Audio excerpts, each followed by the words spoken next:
Hey everyone, this is Professor Henry, and we are looking at a couple of important terms, vocabulary words for the study of religion.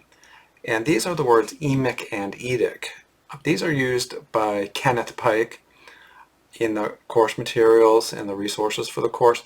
They are not generally used that much, but they do bring out an important point. So I wanted to talk about emic and etic.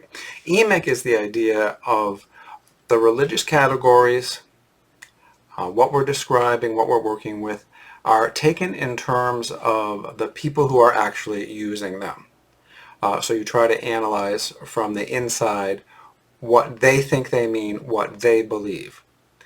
Etic is when you use external categories, outside categories, to analyze the religion.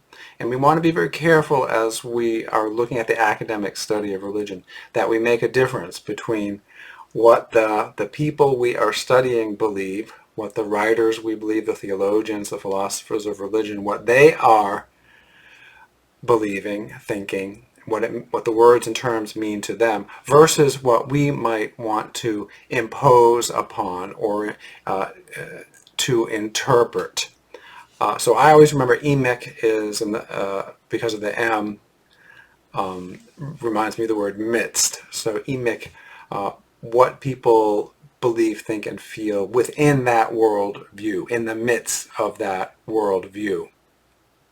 For example, in the biblical tradition, in the Hebrew scriptures, from the inside, they view the universe as three tiers: heaven, earth, and Sheol, what we might call the underworld or hell. So that's what they perceive the world to be. Now, we could come in with our Etic categories and say, well, no, we know the earth rotates around the sun, etc., etc. There's no hell or Sheol under the earth. We've looked deep inside. We know it's not there. But the point is to look at what they believed emically, what it meant for them, and just to understand that, and be careful of imposing our cultural values, our scientific knowledge upon the text. You can do that, but just recognize you're not just reading the text as it is, but you're making judgments upon it.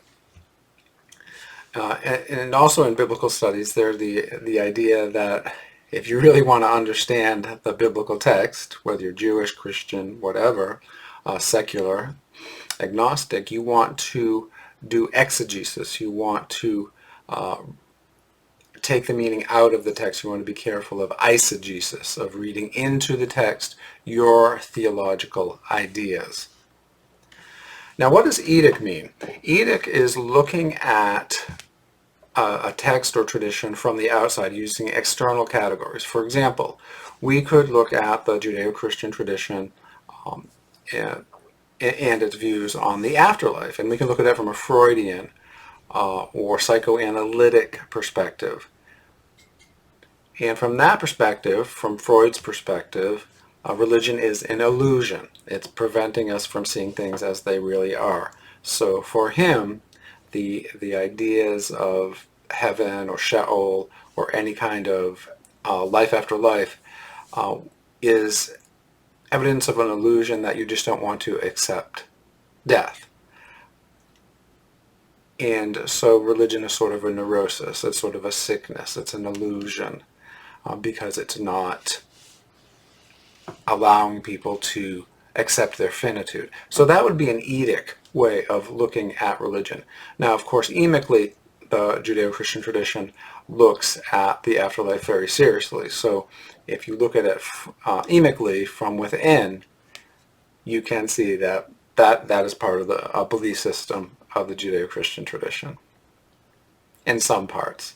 Interestingly, the belief in Sheol or an afterlife is not very prominent in the Torah, the first 5 most important books of the Hebrew Scriptures or Old Testament.